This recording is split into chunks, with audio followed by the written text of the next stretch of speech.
Ndikulandireni kulikonse kumene mungakhale nthawi ino, ndipo kuchokera ku Times Television tafikanso ndi programu ina ya Times Exclusive, programu imene timalankhula ndi anthu osiyanasiyana amene ali ndi nkhani yoti auze mtundu wa Malawi. Dzina langa Wonder Msisia, ndipo programu iyi imatifika ndi thandizo lochokera ku Rainbow Paints.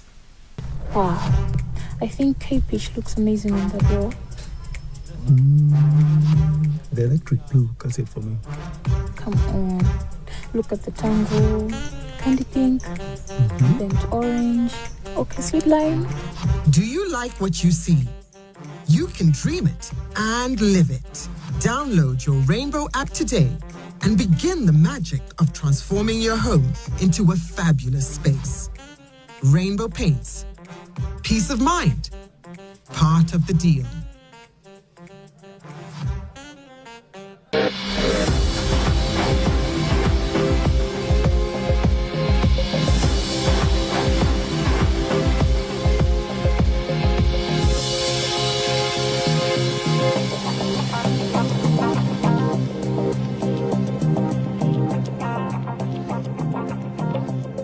Ndipo nthawi ino ndimati ndikuonesereni alendo athu ndi bambo Vasco Maziopa. Yes. Amenewa ndi a president a National Alliance Party, komanso iwowa ndi mtsogoleri wa Mega Farmers Union.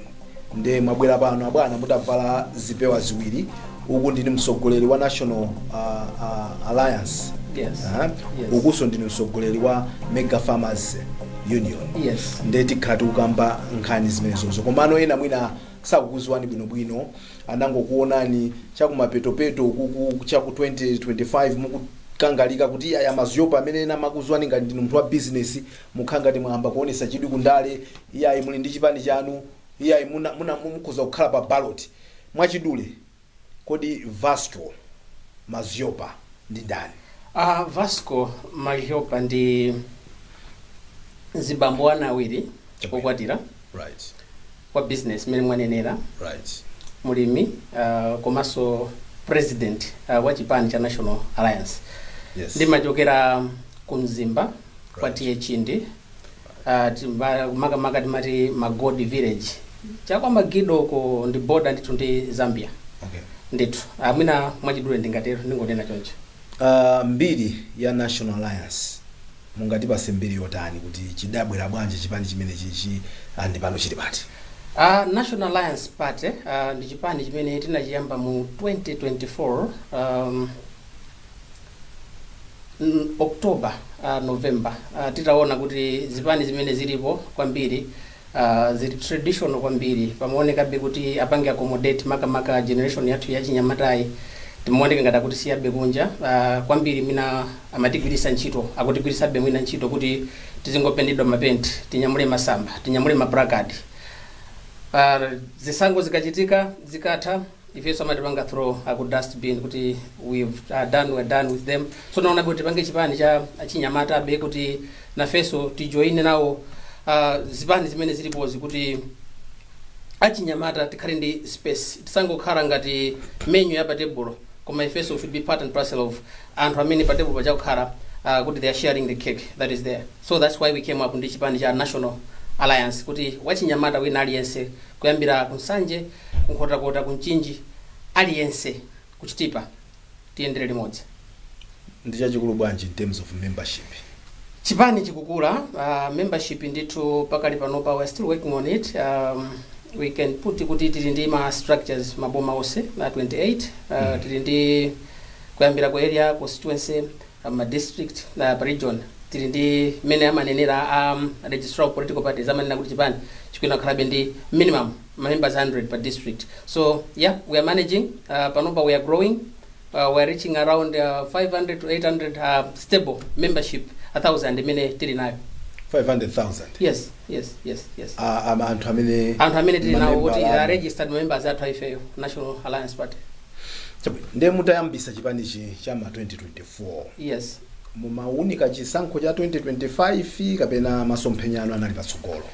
Timaunika masomphenya 2025 komabe titafika chakumapeto kuja, you know, we had to take stock of our strength kuti tikulimba kapena tingoonjezera manamba ama presidential candidate. If you remember pamakandidate 22, so if we didn't want kuti number ya tipange mpaka na ifike ku 23, so zimaonekabe kuti realistically it was either DPP or MCP imene imainera win nthawi imeneja. So if we felt like no, we don't have to, munaziwa liti zimezo, of course titapanga survey kumapetopeto kuja so titaona at the time mapanga register chipani chano. Yes, munkakhulupirira kuti National Alliance Party kangoyamba chisankho chili less than a year, yes, inube mukhuza kupanga zodabwisa. Of course, kenaka mutazachita survey titaona zosiyana ndi zimene munkaona at the time of registration. Of course, yes. Looking at zimene anapanga mwina malemu Saulos Kraus Chilima, may so rest in peace, and the UTM for 9 months. If also we had that hope, yet we can pull a surprise.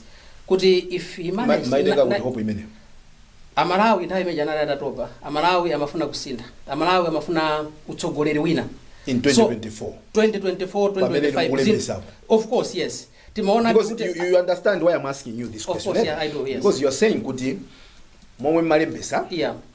Mumakhulupirira kuti I think Amalawi akufuna zimene tikubweresa afuna ifundo. Which tiyangana kuzina mwazifundo zimene muli nazo. Yeah.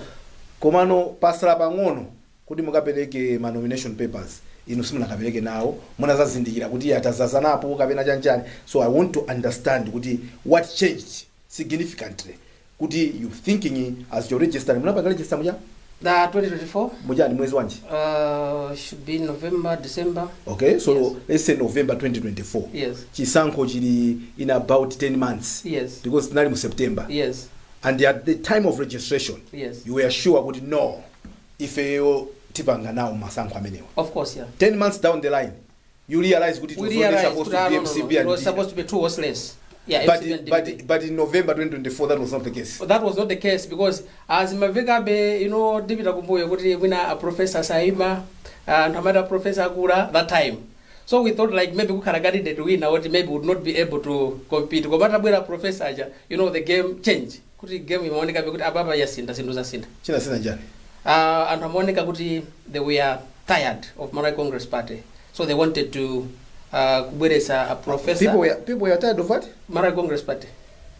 How then did you inmesa munapanga ujeni? Endorse. Munapanga endorse kuti mufuna MCP bitini. That's politics. That's politics. You know, we are on air here. So we had to endorse MCP because we knew to say chipani chija chimaoneka be tili nkati vitapanga endorse. Ifeso timaziwa kukusi tichita bwino. Pari zifuka zimene kapeleka mwina zitatu. We had tikupanga makampeni tikuyenda enda. There were a lot of fragmentations. Kugawa nikana kunali kochuluka kwambiri. Itafika hivi nkhani ya running mate ndimene akhala ngati naononga zinthu zambiri kupezeka kuti ena anasiya hivi akukhala active kwambiri.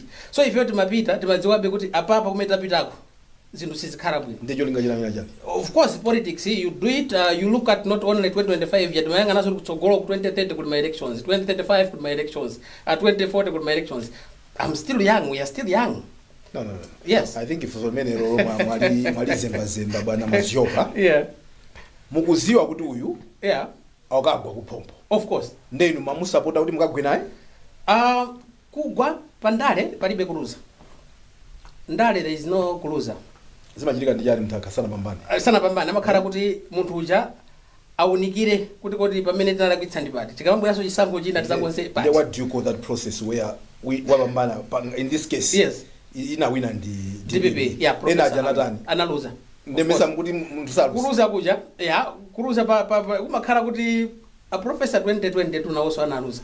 Koma now is back in power, you know. So pandale there is no loss. In politics there is no loss. Makhala kuti amatipenda sikugwa koma kuchalira ulendo. So if we knew what we are doing and we don't regret china chilosa bwana kuti we endorsed Malawi Congress Party at that time.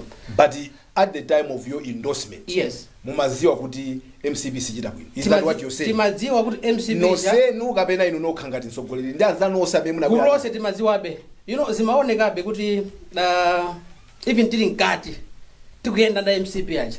Zimaoneka be kuti koma kunoko something is wrong. Kunoko things are not working. Kunoko sangu injiji What was wrong? Mikangano inali yochuluka. Kusankhanaso kunaliso kochuluka kwambiri. amapeza kuti ena amazitenga ngati kuti iwowo amathandale kwambiri kusiyana ndi anthu ena, amaziona ngati ena kuti mwina iwowo dziko lindirawo kwambiri kusiyana ndi anthu ena. Ife timayenda nawo kumakampeni pena timachita kumva chisoni kuti what is happening here, chipani chili mboma, you know, they're not supposed to be doing maybe what is happening. Ma decisions ena amapezeka kuti akamachitika kumadabwisaso. I'll give you an example, but I'll give you an example. Yes, I'll give you an example. Muntu wa fresh. Yes. Mukujoina into this space. Yes. Yandale. Yes. Nde mukazichita associate ndi munthu wokuti nokha mukudabwa kuti zimene zikuchitika, and how does that then affect your brand, you know, you're going forward? Was that a wise decision? If you look at it today, mukamayangana sobanuba. Yeah. Was that the wise decision kuti you associated ndi anthu kuti mmene mukunena Yeah. akukangana akutani inu mwabwera kumene? Yes. Ne mukaziphatikiza kumene koko muzipuputa bwanji matope amene akupakina anthu amene wawa kuyenda chitsogolo? Good question. Abwana Ndale, it's a game of calculations. You calculate. You don't look at just now, you look at zaka zimene zikubwera kusogolo. Mara Congress Party inatuluka mboma. Koma they have a huge following. Alinda anthu amene amakonda. Alinda anthu amene amatsatira. Panopa kunja kumene zinthu zikuyendera, amene zinthu zikukhalira. Some people are even voicing to say bora jana jogaja. Some people are saying that. Okay? So if you tikupanga timadziwabe kuti DPP imaonekabe kuti iwina. Koma we look at to say okay, kodi a professor zaima so 2030 sazaima kuzakhala kuti ba professor. Ku DPP kuzadzuka makandidate ena. How could I or how could us the young ones kupita so ku system yetu zetu ukuku even competition kuti kalo wena kumene kuja ikativuta kuti kapeze ma numbers. So we are doing looking at so kutsogoro. Yes. Munapanga ko benefit chani paipo pamefuna ndi Mufuna okay. Okay. Association yanu ndi MCP. Yes. How has that benefited you today? Endorsement jaita chitika tu. People watched globally. Choyambirira. Akapeleka mapepala Dr. Chagweracha ku BICC kuja. I mean, that was a big opportunity for our party. Because napeleka mwapita noka. Tika napeleka ukapita noka. Mazopa, yes. Anthu amene amaonera Chagwera saka nako nyani? Inu maona ti numbers zimene mapeze kwa BICC kuja ndi makhala limodzi kumene kuja. 1 2 maona so kuti anthu amachita people were choosing. Kuti tuona ku candidate amene ali ndi support yambiri ndi kuti. So benefit imene tinapeza kwa kumene kuja. We are no longer at the same level imene tinalili tikupanga National Alliance Party. Panopo we are different. We sanapeleka ndrama. You can go find out, you can go investigate anywhere. Sana endorse chipani choti chili mboma. Mwina akana wina. Mwina akana wina. Yeah, ndio image pesa ndame amende sampika. Simuna bindule. Ndarama sana tipase ndarama ina iliyose. No coin. There is no record. We can investigate about that. You are a journalist. Koma mwina akana wina. Mwina ndikanakhala nduna ya Chinyamata ndi sports ya Tufaja. Ona tandizana nanga siti na kapeza manamba zaja wina ndi a token of appreciation. Ajisada tandiza atu 2019. Achis. Koma asana omyanthedu uje. How do you compare beans and maize? Achis ndi maziopa, how can you compare the two? Beans I'm young and fresh. Chimanga ndi nyemba. In that example nyemba ndi ndali mene mumu chimanga ndi ndali. I think can you because you cannot compare a young energetic reader like me to Professor Chisi. No. Maybe benefited in one way or the other. Maybe if we go find out, maybe benefited. Anyway, but maybe Maziopa could have been the Minister of Youth and Sports. That's what you wanted. If we had won, if the MCP had won, and that's what you wanted. Not promising. Normally, when you are working together, there is an arrangement that you make to say, okay, fine, if we win, this is what you become. So in that arrangement, yes. I'm saying maybe. Yeah. So maybe. Of course, that's what I wanted. I've always wanted to be. So you knew that's what I wanted. Yeah. One of my conditions, of endorsing MCP at that particular time was that you were looking for a cabinet position. Sure. Exactly. And you actually picked which one you wanted. Of course. Yeah, and sure. They had agreed to it. Of course, in gentleman's agreement, we are talking, we are campaigning, chatting. Yeah. So munkafuna ukhale nduna ya Chinyamata. Ndepepani since you know there's always next time in politics. Kubwera 23rd. Pepa mukupya mtima kuti mwina kapita ku DPP mwina bwezi zitate. Of course, there's no regret. You know, in life, one thing that as men we don't have to do is to regret any action that happens to us. Life must move on. chifukwa madzi akatayika saoleka. DPP inawina ndipo tipange congratulate professor ndi team yonse imene they campaigned better, you know, they had a better strategy, they were well organized more than maybe team mate naliko ife, so tipange congratulate and tufuna tibomali liende mene amalawi akufuna litayendera. They campaigned better. They campaigned better. How better was they? Amafunsa atu munandisowa mwakhaula muzayambiranso. I mean, those questions that particular time they were making a lot of sense, you know. Than Malawi, you guys is saying 3 hours compared to somebody who is asking 3 questions. Yes, they're not saying you know, mukamaberekana pazakhala 500,000 kwa jaya anthu amaseka amati look at what is happening here, we're talking about the future. You didn't believe in that? You know, I can't say I didn't believe in that because I was part and parcel of Amit Nabanga and Dosiaja. We believed in it to say after Guina, maybe things would have been implemented. But otherwise, Zinaruzika, Zinataika, I think it's time to us to focus on Azakutogor. So how are you doing that? To focus that so called. Yes. Mukutani panopa. Pakali panopa, we are no longer with Malawi Congress Party. We are on our own as a party. We are working. Mkwizano wanu unali wantawa jisango. Unali wantawa jisango hija. Kuti muka na wina, mkwizano kanapitirira. Ukanapitirira. Koma chifukwa munaluza. Tinaluza. Bandi nagana zida. Nanga tizipangaso chani poti Mesa mkanatolera naso. Kutolera naso bwanji. Kuta tagwa limozi ti maziwa abe kuti tigwa, ndeta agwa limozi teni tizuse tisase matope. Tiendeso limodzi. Abwana mkaruza chisankho kuti charuzika makhala ngati nyumba zikuyaka moto yauku. So what do? You concentrate on kuthimisa kaya nyumba yako nawenso kuti moto uja uti. So us as a party, we've moved on. We are doing things on our own. We also believe Malawi Congress Party, they have moved on. They are doing things on their own. By the way, National Alliance was the only party many inapanga endorse MCP. It was the only one. Yes. All parties decided, all parties refused to endorse them. So we're the only one. But now, they are going their way, we are also going our way. What are you doing now? Now we are building the part on the ground. We are working on a number of things. We have teams, as I said, from Chitipa to Sanje, Kota. We want to come stronger in 2030. I want to come to compete, not just to add numbers. Malawians, even as at now, a lot of them have lost hope. You know, people are hopeless. People are looking for leaders, you know, to say, we need a leader. We don't have?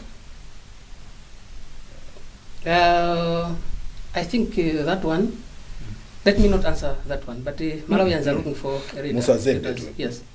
Tikabwera mu program, no? Yes. Timabwera kuti tiziyankhula na zinthu. Okay. So mukunena kuti. Yeah. Nchichewa kuti Amalawi mbira amina kuna program. Amalawi wafuna ntsogoleri. Yeah, ndi kufusa ndi. Amalawi wafuna ntsogoleri. Kuyambira pa ward level, constituency level, at national level. Malawians are looking for leaders. If you look at the problems that we have today, our main problem is leadership. You madam. Utsogoleri ukakhala kuti vision yake mwina ulibe care and concern for the people. Anthu amavutika kwambiri, anthu amalira kwambiri. Pakati panopa Malawi tikulira kwambiri. Pakati panopa Malawi tikuvutika kwambiri. Ndrama sikupezeka bwinobwino. Katundu akukwerabe. Mafuta akupezeka lero, kupezeka kuti athaso. Look at alimi mene moyo mene akudutsamo. Mbewu mitengo yambiri sili bwino. Look at fertilizer mitengo, they're just skyrocketing. So Malawians are looking for a leader or leaders who have the care and concern for them. Civil servants, misongo, too much. Okay. Yes. Ndieno ma leaders amene wali kuti. Yes. I'm one of them, yes. They are out there, there are many. But I'm one of those leaders that I believe if we stand up, if we join forces, we join hands, because kuthandiza kuti dziko lathuli tisamachulidwe ngati cheya kwa maiko osauka amene zinthu zilili apanopa. Inu muzitenga kuti niyo ndiye mtsogolera amene Amalawi akufuna. Amalawi mwafusa? Timayenda, timalankhula ndi anthu. Ndikubwera kuno ndakumana ndi anthu angapo, ndakumana ndi anthu ochuluka. Amafuna mwagale ma 5,000. Not asafuna ma 5,000. Amalawi ambiri sakufuna ma 5,000. Amalawi ambiri akufuna involvement yabwino ya business. Amalawi ambiri akufuna ma salaries abwino amene akugwira ntchito. Amalawi ambiri akufuna mitengo yabwino ya mwina zakumunda zimene iwo akulima akukolola. Amalawi ambiri amene ali m'masukulu akungofuna mwina ma scholarships kuti athandizike apange masukulu. Amalawi ambiri akufuna ngongole za ma business amene akupanga ma business. so timalangula ndi anthu timakhala ndi anthu every day people are zimenezo talking. mukunenazi Yes. ndaziwerenga zili mu mfundo zina zachipanizano Of so course, tisikambirana bwinobwino Okay. kuti mvesese Yeah. alipo mtsogoleri amene anabwera mdziko munomu kunena zosiyana ndi zimene Amalawi akuzifuna. Ine mukandifunsa ngati ogwira ntchito imeneyi ndacheza ndi anthu ambiri amene akhala mpando umenewu komanso True. mpando yosiyanasiyana amanena amene mukuneneramu. Yeah. Amalawi akufunika munthu ngatine ife mfundo zathu ndizi kuyankhula nkosavuta bwana Maziopa. Yes. Inuyo zina zimene mukunena pamene papazi kazi zimene mukunena kuti ayi mufuna muzipanga mabasari Yes. mukunena kuti inuyo kuti mukhale mboma ndoti mukweza malipiro anthu ogwira ntchito 80%. Of course, yes. Then nokhano mukuzanena kuti muchosera msonkho kwa anthu ogwira ntchito 20%. Of course, yes. Do you know kuti Malawi pano pali ndi ngongolezi ngati dziko? About 26 trillion. Yes. Do you know? Yes. Do you know how much tax we are collecting as a country? Yes. Kuti ndosakwanira. Yes. Now inuyo mukamanena zimene mukunenazo mukungonena kuti zizimveka bwino mkhutu mwa anthu kapena muli ndi formula yoti mukhoza kufotokoza zoti even titafunsa ma economist independently kunena kuti zomwe akunena Maziopasi kuti with our debt hovering around 28 trillion, Yes. with our taxes not even enough to pay for the most basic things, then you want to increase my salaries and ogwira ntchito to 80%. Of course. At the same time, Yes. you're decreasing their taxes by 20%. In the end, ndikuona ngati ndinu, you are a magician.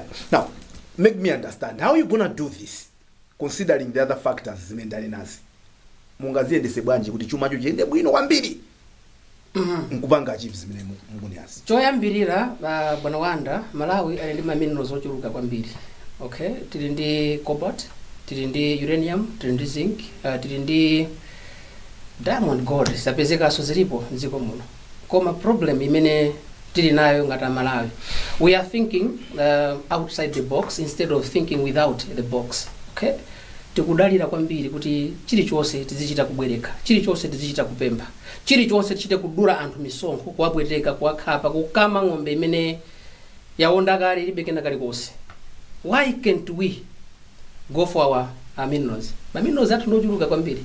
Titati tayambe amene aja kuwapanga extract ndi makampani amene ali abwino osati ma deals amene tikuona akuchitika pakati pakumanena kuti boma la Malawi 15%, ena amene akubwera akunja 85%, kenako akutenga masampo angotengedwa ambirimbiri mpaka na for 2-3 years angotenga masampo njibwana chachikulu tini ma minerals. So ifeyo we feel kuti dziko lathu Masampo ena matengedwa 2 to 3 years iwo. akupita kuti Matengedwa ndipo mali panga support liche. not boma limene limapanga support locally. Yes. I mean zinambira kutali. Zinambira kutali. You know tinandikayerekera kayerekera sina bwere ndi boma la tonse aransi ya 2020 inamba kalekale kwa nthawi. Yeah. Yes. So maminerals aja amene amakhala kutengedwa aja ndalama zake zimapita kuti bwana. We've seen anthu akulowa mboma owonda. Alright, akalowa amene muja kamatulukamo khosi ndi mutu kuti zili pati mbira ndi msana osadziwa kuti zili pati kuoneka kuti ndalama zambiri zimene zimapezeka kapena mabizinesi amene amachitika zimadibwa ndi atsogoleri. We are not thinking about an ordinary Malawians. Alright, so bwanji andamalo amboma ali ngati Amaziopa amboma ngati Amaziopa chonchi kenaka khosi ndi mutu osasiyanitsa kuti zili pati singombingo mbina ndi msana osadziwa kuti zili pati. Alright, so amera njodo uku sikombingo so ndalama za Malawi. So ndikuona ngati kuti titapanga maminerals athu amene tili nawo ku Malawi kunoko kuti amene pakhale chilungamo. Alright, Burkina Faso, Ibrahim Traore is doing it. It's happening in Africa. Burkina Faso is doing it. You know, the country is doing better now. We need leadership ngati yachina Traore ija, bold, decisive, komanso yokonda anthu. Are you bold and decisive? Very much. When you were making a decision to Yes. join with MCP, yes. was that bold and I was decisive? bold and decisive. And I don't how even say? regret. Alright, I don't even regret. No, because- have you seen me maybe jumping no, to say, no. okay, because DPP Chief, now is in the government. Chief, I'm getting there because you admitted when Yes. you made a wrong decision. kuti munasakaniza ndi anthu oti maziwa kuti sakupita kulikonse timu ija imaoneka kuti sikupita kulikonse amakanga zokangana timu ija kunali zokangana zochuluka kwambiri. now on whose interest was that decision made? Political interest, and again looking at But you understand why I'm asking you that? Very much, I because do. you are comparing your kuti zimene akupanga nzathu achina Burkina Traore Faso, ndi Traore, Jeunesse, things and you are said working. kuti Traore is bold and decisive. bold and decisive. So you think you're bold and decisive bold and in the decisive. right way, because And you can be bold and decisive In the wrong way. the wrong way as well. True. So, I agree with you. where are you? I'm bold and decisive in the right way. Coming here facing Malawians, I want to tell Malawians, kuti, you know, kuna the president wa China, Deng, President Deng, ananena kuti mtundu wa mpaka ulibe ntchito. As long as mpaka ameneyo akugwira makoso. I like that. I've quoted that so many times, Naneso. I The, like that. the color Tim of the Ajedo cat doesn't really matter. As long as the cat is able to catch mice, that's what matters. How Malawi to- today, yeah, yes, yes. Malawi today. Okay, I'll be a bit controversial. We've had, I think, 6 presidents or so, 2 from the Eastern Legion, Dr. Muluzi, Dr. Joyce Banda. We've had 2 from the center, the late Ngwazi, then Achakwera. We've had 2 again from the south, the late Professor Bingu and the current Nkurukuta Moyo. We have had none from the north. I think it's time Malawians have to look north.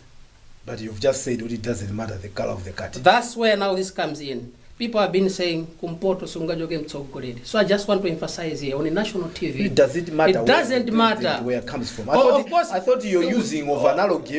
That analog I was using to say now we have to try north. Let's try north now. Unofi kuchokera mpaka wantu ndwanje. TSG Meza ndi kumpoto, Malawi. TSG dada kumpoto. Chifukwa cha vichi. TSG president wa kumpoto. Chifukwa cha vichi. Atayezgapo kose vigawa vyose. But So your tuone analogy kumpoto. of saying Of course.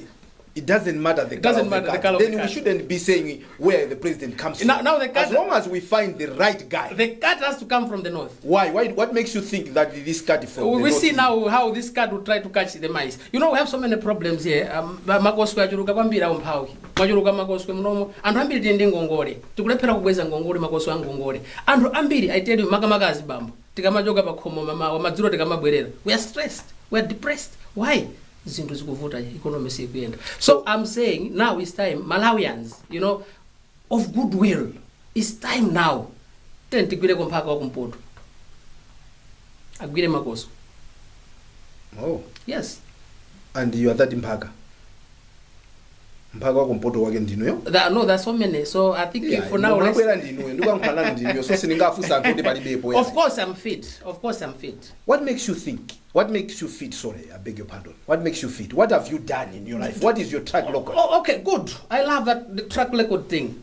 My president Rosa Metakara now. Very good track records. Very good. Ena amajokera kaya kwa kutika. Ena amajokera kwa kutika. Inu muona kuti Malawi akufunika zimene mukufunsa zoti tufuna track record. Tikufunika mtsogolera. I mean ali ndi care and concern for the people. How do you see? Where do you get that care? Kuti uyu ndo samara. Tinakuonerani kuti. Nakulira kumudzi, ndochokera kumudzi. Mavuto akumudzi onse ambiri amene kumudzi timadutsamo ndikuwadziwa. Ena amene amalipira anachokera kuti in your words ngati adalipira amachokera kuti. Anachokera kwambiri mtauni. Anachokera kwambiri mtauni. Ngati ndani? Atisachule maina. Koma anachokera kwambiri mtauni. So munthu wakumudzi akamalira kuti akusowa sugar. Munthu wakumudzi akamalira kuti akusowa mchere. Munthu wakumudzi akamalira kuti akusowa matches. Munthu wakumudzi akamalira kuti akusowa sopo wa Azam. Akamasowa soya pieces. I understand things better because I'm coming from that background. All right? Wamasi akamalira kuti akusowa school fees. I understand I'm coming from that background. Munthu wina wa business akamalira kuti akusowa mpamba wa business. I understand I'm coming from that background. Zinthu zikuvuta abwana. So tikufunika mtsogolera amene anthu akuwamvetsetsa, anthu akuwakonda. We need leaders who have the care and concern for the people. Not zimene mwina timakhala zikuchitika panopa zikumaona kuti anthu zinthu zikuwavuta kale.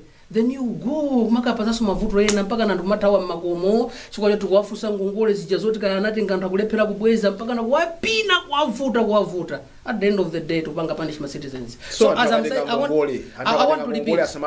Azibweza. How else do you ask somebody kubweza ngongole ngati they are not willingly, because mundu sanga kufinya if you're willingly wanting to pay back. Anthu amamba kukufinya ukakhala kuti kuchita utambwali, because you can't just be eating ndalama ukakakongola munthu.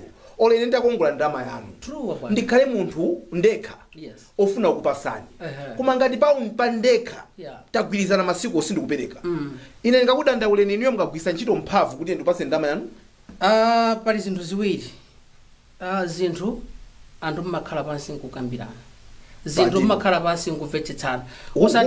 Who must make that approach chifukwa inu mufuna kukhala president. Yes, of ndiyeno anthu mwakongoza ndalama za course. misonkho ya Malawi. Of course. ndi anthu aja sakubweza nda amene ayambe kukhala pasi ndi anthu aja ndi ndani anthu amene atenga ngongole aja sakudziwa iwo kuti tatenga ngongole zoti tikabweza nzathu sakatenga so they must make the first move iwo chifukwa tisamabwere pano kumangonamizana kuti ya ikhala ngati kwa tikuonesa zinthu zabwino yet anthu amene tikukhala ngati kwamvira chisoniwo ndi anthu amene akulakwitsa. Abwana Amalawi mwanena kuti dziko lili ndi ngongole 28 trillion. Amalawi tilipo about 22 million. Mupange divide 28 trillion. Aliyense ali ndi ngongole. As I'm talking, even inuyo abwana, somebody you are owing. Koma chimene chimafunikira amene mupanga naye ndi ngongole yake uja.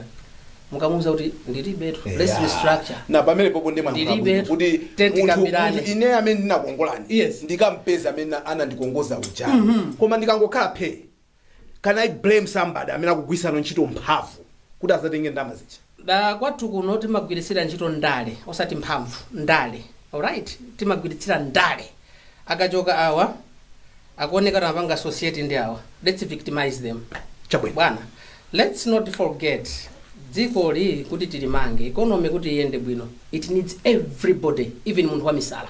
It needs everybody, even munthu woti of course. Atani. Wamisala amakhala example mmauza wana kuti msamasute chamba mzapenga ngati amene uja so Inotino muyambana ndi marasta muyambana ndi anthu amene amajahi.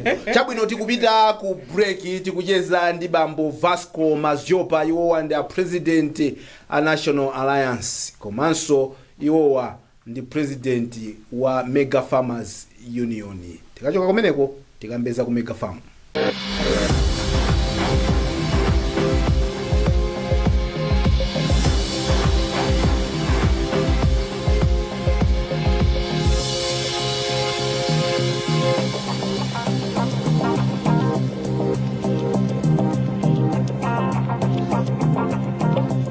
Wow. I think K-Pitch looks amazing on that wall. The electric blue does it for me. Come on.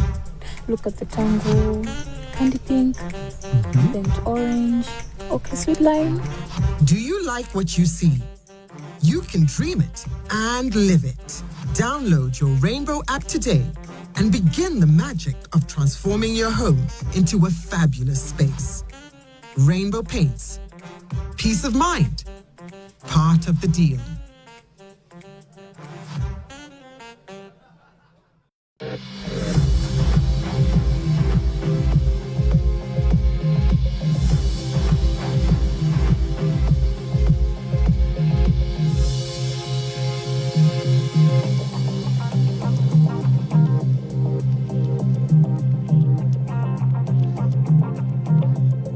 ngati mungochuna kumene kanema wanuyo mukuonera Times Exclusive mene ndikucheza ndi bambo Vasco Maziopa. Iwowa ndi mtsogoleri wa chipani cha National Alliance komanso iwowa ndi atsogoleri ndi mtsogoleri wa bungwe la Mega Farmers Union. Ndakulandiraninso Maziopa. Ndithokoze kwambiri bwana Msisia.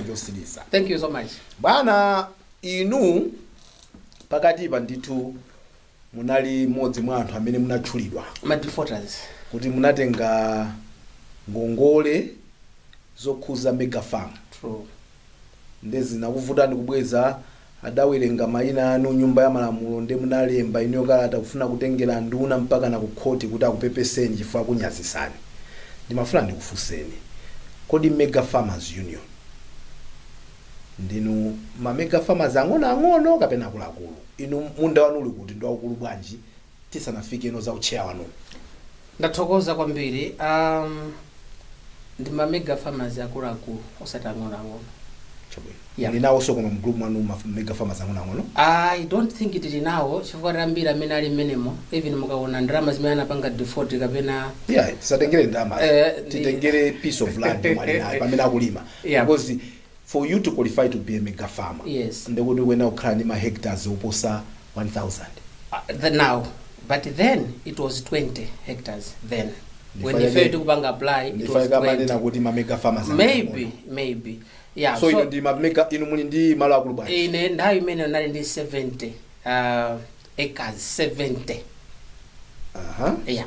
So imapangabe imabwera 70 hectares imabwera mu around 30 hectares because imapanga paja 2.5.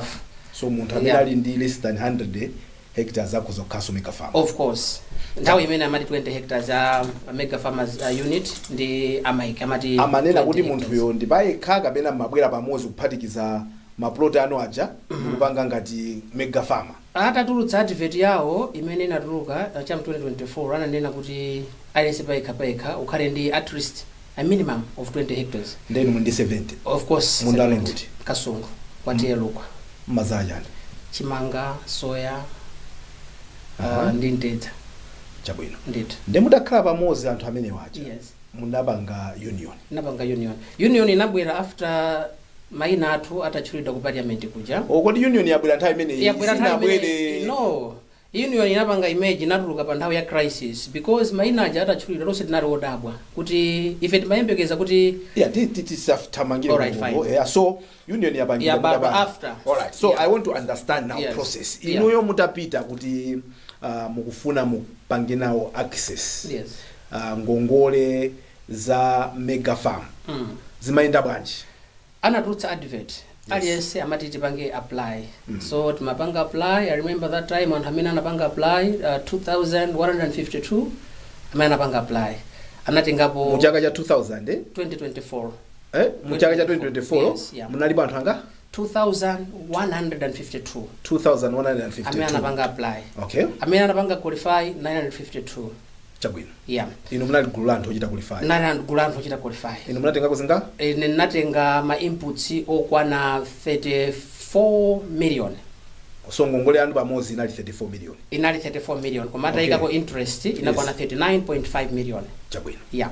Okay. So titapanga apply mega farm support unit amakayendera minda ija. Wina ali yesa makamuyendera kuti apange verify. Ndizoona di. Anakapeza kuti zinthu zija ndizoona aliyesa mamuyendera. Alright. Atamuyendera anatipasa ma documents oti mwapanga qualify. Ma documents amenewa mukapanga redeem my inputs la mbewu, mankhwala ndi fertilizer. Now so samapereka ndalama cash. Alibe amene anene kuti analandirapo cash. Amalandira anthu kuzira mu zipangizo za ulimi. Yeah. Komanso anthu ena akhala kusokoneza pakatipa kumati tinatenga ndalama ku NIF. Yeah, ifaike tabwera pano paine mwendo unaponda kamapo za NIF. Simunakamba za NIF. Yeah, so amene amakamba za NIF asiye. Okay. Ina amene ndikamba nani ndikuwalondolera anthu yes. Kuti malon okhuzana ndi mega farming. Yeah. Yeah. So tinakatenga ku ujeni ku bungwe limene mati chani Mike. Yeah, sure. So tinakatenga my inputs. Now challenge imene inalipo ndiyoti my inputs okuti titenge timatenga mochedwa. Komaso anatipanga promise kuti mene midai mwapangira qualify tikupasani insurance in case sikubwera mvula. Tikupasani mechanization ma tractors oti mkalimire kumunda.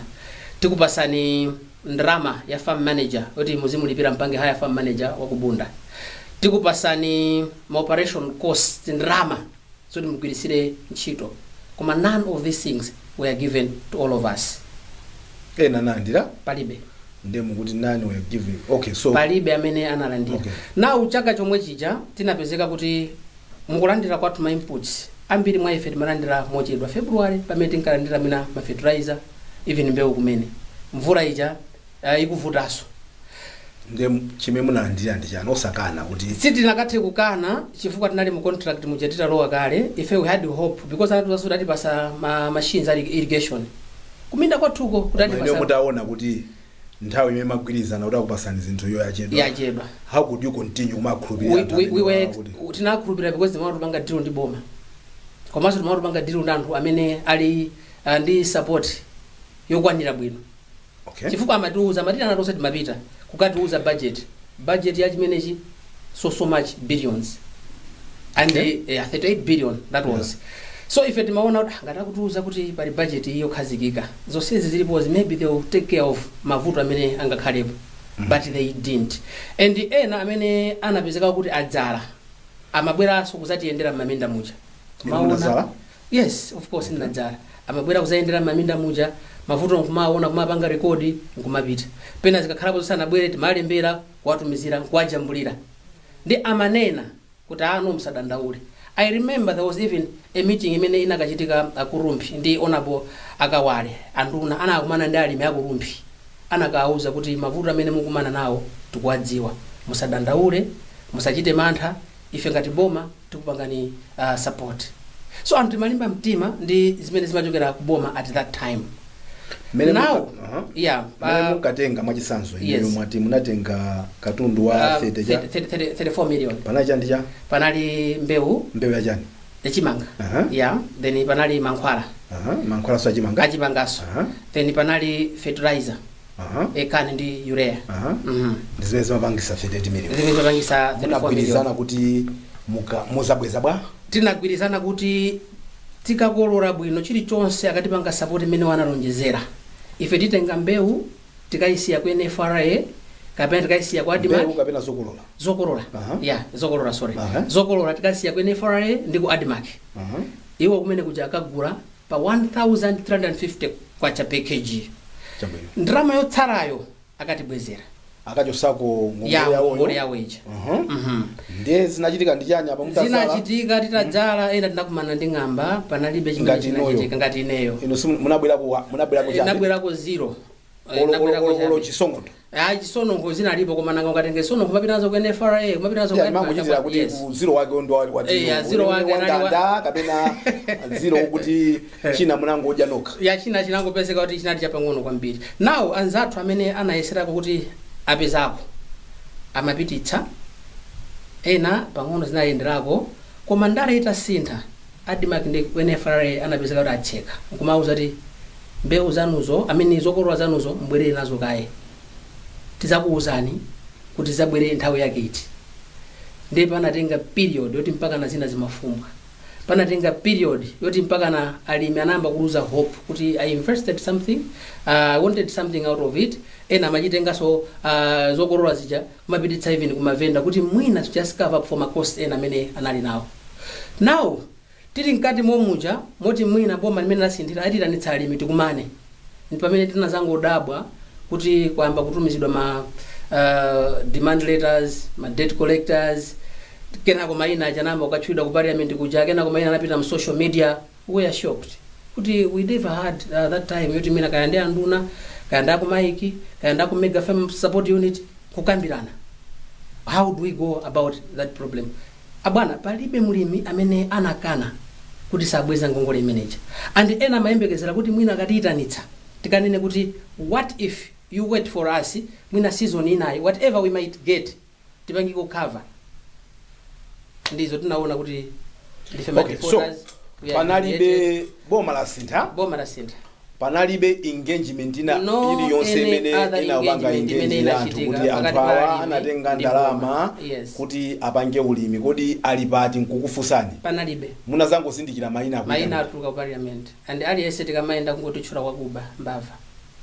Ndiye chimene chinakupyesani mtima ndi chani chifukwa mudalemba ndithu kuti mufuna kusumira nduna zimene anthu amazana kuti simungasumire chifukwa iwaja anali privilege nthawi imene janali parliament ikukumana so amayankhula zimene zija under that privilege. Of course chimene chinapyesa mitima alimi ambiri even mpaka na panopa alimi osikuti mitima yawo inazizira ndiyo kupyabe ndichoti nchifukwa chani amaiki zinthu zoti poyamba timakambirana amatitanitsa kaya mega farm support unit sanatitanitse bwanji tikambirane kaye mwina zinthu zisanafike pamene zinafika pacha. 2 iwo amaiki pali zinthu zimene anatilonjeza ife kuti atipatsa ngati mulimi sanatipatse nchifukwa chani ifeyo mwina sitinathamange nthawi imeneyo kupita ku court kaya kumaya rutsa amaiki aja. We kept the discipline because we knew to say zinthu zimatha ndi kukambirana. So alimi chimene chinakhumudwitsa kwambiri chimene chikuwakhumudwitsa kwambiri mpaka na panopa engagement panalibe. Engagement jekanakhalapo sikuti zinthu zikanafika kuti mpaka na masamba ya mchezo mpaka na panopa mascammers akumatenga manambers athu kumatiimbira kuti account ndi imeneyo tatumiza ku 200,000 ngongole yako ija ioneka kuti tiyisintha. Ino ndalama ya boma munthu angamati tintumizire mu account mwake yawo ya personal ngongole ya boma munthu azimuntumizire kwa Airtel Money zimachitika zimenezo. So alimi ambiri panopa is like we have been exposed to danger, we've been exposed to mascammers. I can even add kuti ambiri panopa mabanki kuli konse kumene abwerekesa ngongole akuti bweze because our names have been submitted ku credit bureau yoti awawa they are not fit. Awawa ni mukanakonda zikanakhala bwanji. Tikanakonda pakanakhala kukambirana pakati pa alimi andi boma. Tikanakonda pakana kufika kuboma kukapempha kuti ifetu sitikukana ayi. Tidate ngadi ngongole zimene zizolinga zathu zidali zabwino koma tenti tipange engage tipeze. Have you made that effort? Kapena you are waiting for government to approach? Abwana munthu akamatenga mwala makumenya kunkhongo ki afuna kuti akupe. Ifeyo chimene tinaona pamene paja tinaona kuti aboma sakufuna engagement ndi ifeyo amene akutitchula kuti ma defaulters because panopa tili ndi mantha timaopa. Alright, chimene tikuopa every day we are getting my phone calls kuchokera kuma debt collectors, we are getting my phone calls kuchokera kuma mic ma demand letters. Aboma they are not forthcoming kunena kuti kodi gulu lija 800 aita nene koma iniyo ngati union yokuti yabadwa chifukwa cha vuto limene. Yes, and anthu akukhulupirirani. yes, ndiye chikufuna ndi chani kuti union mutengane ndikupita kandi ku mic iko ndikupita kuti mkauza dakulako kodi ife to siti kuthawa ife siti kukana ngongolezi. Yeah, koma mukungopanga complain kuti mukulandira makalata mukulandira even mafoni kwa anthu ena kuti mwina kuti moyike ndalama kujeni kwawo kumipamba kwawo chanjani which you know at that level kuti boma singatulenda machoncho. Why don't you approach government or chabwino let me give you that opportunity, talk to government. Chimene tingapemphe kuboma ndichoti alimi the backbone of the economy. Tisaphe ulimi ku Malawi chifukwa choti mwina chandale ya mbuyo. There is room. Atati alimi onse tabwerani tilankhulane tikambirane solution ikhalapo. Vuto limene lilipo ndioti ife we are already in the public domain kuti ndife anthu akuba. Our names must be cleared. We are not thieves. Tikanakhala mbava sikanabwera pano pa national television. Tikanakhala mbava sikuti bwezi tikanasaina ma agreement ma contracts amene analipo.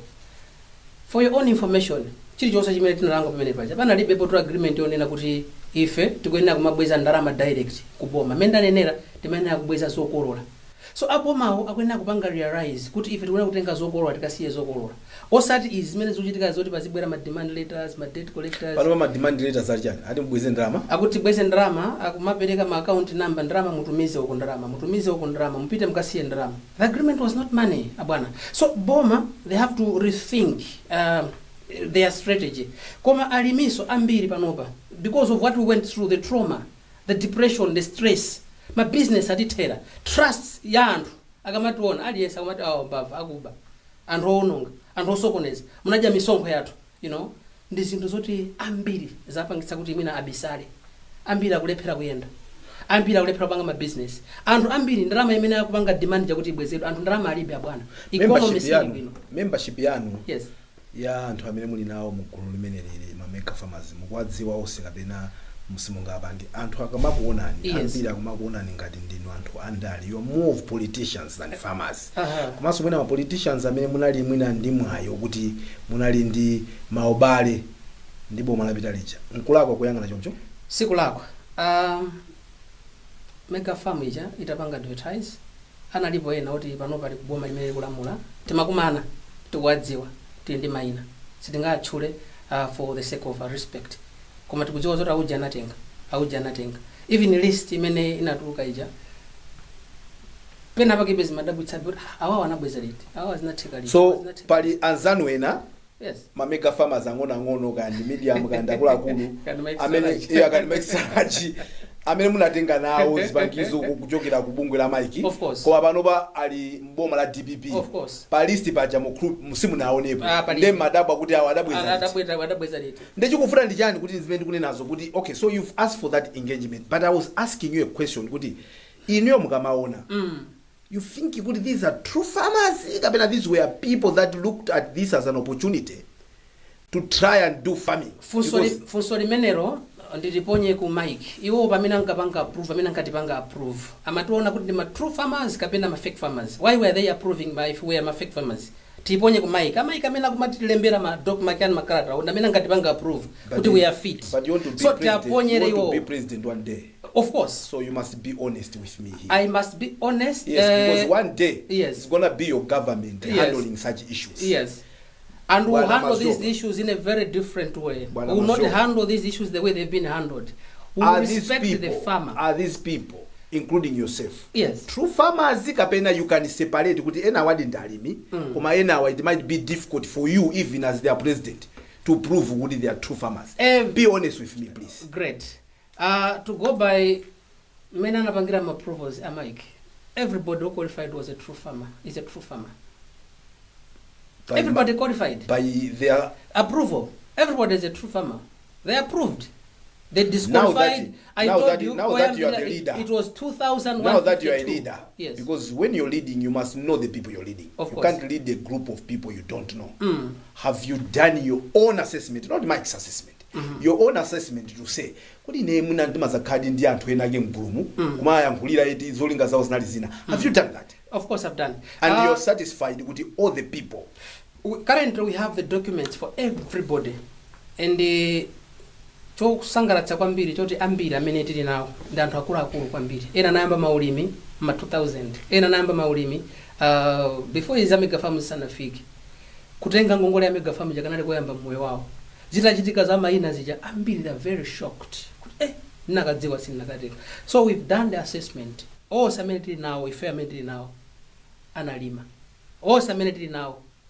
Ena namba kwa even kubweza kumene. Ena they were even cleared abwana pano ndipa pano. We have my documents. Anapanga clear ngongole ija anamaliza nakapanga submit kuliso machange out atenge kumaiki kuja ena. Kwa maana tuluka pa list pajanga ma defaulters. We have those names. And it's painful. What are the lessons? One, we've learned kuti ngati dziko umphawi tili nawo chifukwa ngati dziko likupanga treat ma citizens ake mene tikupangiramo, it's just a clear sign yonena kuti we are still poor. Maiko ena ngati Zambia zinachitikaso nawonso ngati mene zatichitikirazi, koma they had time to say alimi tabwerani tikupasani 5 years ngongole imeneyi muzibweza pang'ono and they had to give them some more resources kuti apangeso. So Malawi we are still poor. 2, politics ndi imene imakhala ngati imapanga lead more than mwina nkhani ya chitukuko ndali imatsogora kwambiri kwathu kuno. Timakhulupirira kuti the best way kuthana ndi awa amene mina nkapanga society ndi awa is to do this. Abwana, at the end of the day all of us we are Malawians, we pay taxes in this country. At the end of the day all of us we are here to see Malawi being developed ngati mena lili Tanzania, ngati mena lili Botswana, ngati mena lili achina South Africa. That's what we want. Zimakhala zomvetsa chisoni. Tikamakapanga import chimanga ku Zambia. Kugula ku Zambia chimanga. Pompapa. Zomvetsa chisoni. We have good soils here. We have good water here. Nthawi yathu ikupita ndi Yes. zipani poti ndikupasani mpata kwina kuti muchite kiliyeso zina. Yeah. Tizipanga bwanji manage transition pamene tikuchoka boma lina kupita Yes. boma lina mbali ziwiri. Kuti munala anthu ena piwale amangogwira ntchito Yes. samapanga nawo zandale mwina ngosalakwa. Ndi ena adi amene amakhala kuti alali ndi zolinga zolipa. Yes. Aba ndalama adya ndalama za ujeni tizizipanga manage bwanji zimezi kuti tisangotaya madzi mwina ndi mwana yemwe. I like the late Chilima. Achilima atabwera, I remember in one of the press briefings amachenjeza kaye atola nkhani ya ku MBC musaganize kuti chikhala chimenecho mpaka na mwakuti Achilima. So pena zimakhala bwino kuti tente chiyamba kaye imene ndi maoning than kungoyamba kungobwera kupha pa apapa chimene tapanga dziko ilira bwana tisaname. Malawi is divided today. There are a lot of tribal fragmentations in Malawi. Awa mitundu ina ndi sakuona na bwino. Awa ndi awa kuona kuti awa kulimbana ndife. Awa kulimbana ndife.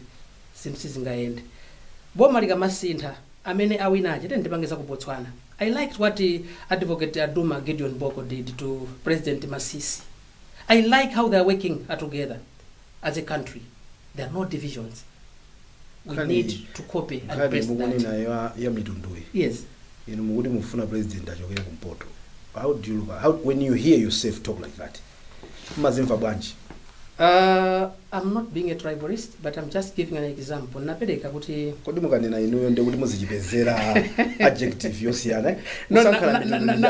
kusankhana mitundu. You are itumbuka. I'm Ngoni. You are Ngoni. Yeah, You I'm come from Ngoni. the north. I come from the I north. also come from the north. Yes. So tikamalankhula chocho. Yes. Mukuganiza kuti anthu amene sachokera chigawo chimene chichi azizimva bwanji zimene zikuti anthu awiri ochokera chigawo cha kumpoto ali mu program ndi akuuzana kuti yase president amene abwera pano pachokere kumpoto chifukwa tayisa kwinako. Ino mukuzimva bwino simukuzimva kuti ndi za mitundu zimenezozo mamoti mati zingonena kuti tiye tisankhe munthu amene ali ndi zomuyenereza posatengera kuti akuchokera kuti. Of course, I agree with you. Ndi manena ndikupereka example nthawi imeneja kuti mtundu wa mphaka kulibe ntchito. Amaito example yano just munainene. As long as mphaka yakugwira makoswe. So ndimapereka kuti ngati masankho akubwerawa kutsogolo. Ino imene just munainene. I think imene just munaimve bwino president. Chifukwa imene jai imene imamvekera. Yonena kuti. President day. Yeah, imamveka kuti. Musamakhale busy ni mtundu wa mphakayo. Ntchito imene mukufuna pamene chitike waipopo ndi kuti khoso agwidwe. So sindingamadikire pano kuti amazopa mabwisa mpaka wa white. Timafuna wa black itu. Ndi wa black achokera kumpoto. Takati ngini mpaka wa kumpoto azaku iyayi. Tili ni mpaka akhoza kugwira khoswe. Yeah. Basi tu. So ine ndikuona ngati simunaimve bwino president. Titere kukhala president wa dziko amalola ndi mulungu kumwamba namene God's will overrules. So tentidikire mulungu zimene atapange 2030 tentidikire. Mwina tingotero. Because tikhoza kumapanga pano bayanda amazopa. Ndauje mwina siyeso amazopa. Mwina ndawanda msisi. Sitingadziwe. Mulungu anatibisira mawa. So let's just keep our fingers crossed to say 2030 mulungu apanga zotani. Munabwera mu Times Exclusive. Yes. Ngati president wa National Alliance komanso ngati msogoleri wa Mega Farmer Union. Mukamachoka pano. Ni mawu anji anthu amene agwira atayiwala zonse zimene munatacheza program. Agwire mawu anji president Maziopa. Choyambirira mwina ndiyangane kambira kwauza Malawi kuti tiye tipange support boma limene lilipoti. Tikamaononga katundu, tikamaononga dziko, timakhala kuti tikuononga miyoyo ya ife akuluakulu komanso ya wana. Kuli masankho ena amene akubwera. Makampeni anatha, tizapange makampeni nthawi imeneyo ikadzafika. Chachiwiri tisataye chiyembekezo. Zinthu zikuvuta, moyo kuvuta. Ndalama sikupezeka. Achinyamata akugwira ntchito usana ndi usiku. Azibambo, azimayi, anthochi, antedza akulimbikira koma zinthu sizikuyenda. Tisataye chiyembekezo. Mulungu Malawi amamukonda kwambiri. Kusintha kubwera. And mene ananenera President of America Abraham Lincoln said, never ask what the country I can do for you, but ask yourself what you can do for the nation. I believe it's time now. Tonse masutiwa tiajotsekae tilimbikirebe zimene tikuchita kuti tisafike paja kuti zinthu zativutiratu, because mene mwanenera ngongole ya 28 trillion tsiku lina Malawi achita default. So paja mkudziwa kuti president wa defaulters ndi Maziopa ndiye kuti I think nzakhala president kwa dziko la alimene napanga default. So tilimbe mtima, tisaziphe komanso tisazimangirire anife amene muli ndi ngongole kaya mega farms ndi Malawi onse amene zinthu zikuvuta. Tiyeni tipemphe Mulungu kuti dziko lathuli atsogolere akhale ndi chikondi komanso aganizire munthu wa kumudzi ndi munthu wa mtown, aganizire mwana wa skulu, aganizire so driver amene amakhumira license kawiri koma alibe ndalama. Mwayimira pamenepo Nditero mwina ndikuona ngati mwayima pabwino. Ndathokoza. Awa ndi a National Alliance Party President komanso Mega Farmers Union President Bambo Vasco Maziopa amene anali mlendo wathu program yathu ya lero ya Times Exclusive kukambapo za ndale komanso za mega farms. Ndeti mafuna tiziwe kuti kodi 70 hectares ni mega farmer wang'ono kapena ni mega farmer mega koma ndathokozanso kuti munatilemekeza ndi kubwera kwanu. Zikomo kwambiri. Pamene panso ndi pa msiriziro pa program yathu ya lero ya Times Exclusive imene imatifika ndi thandizo lochokera ku Rainbow Paints malo mwa Nelson Chitwa amene amajambula programu iyi komanso amene Howard Zingomvera amene amazayigwiragwira kumapetoyo. Dzina langa Wonder Msisia, mwakoma nonse and bye for now.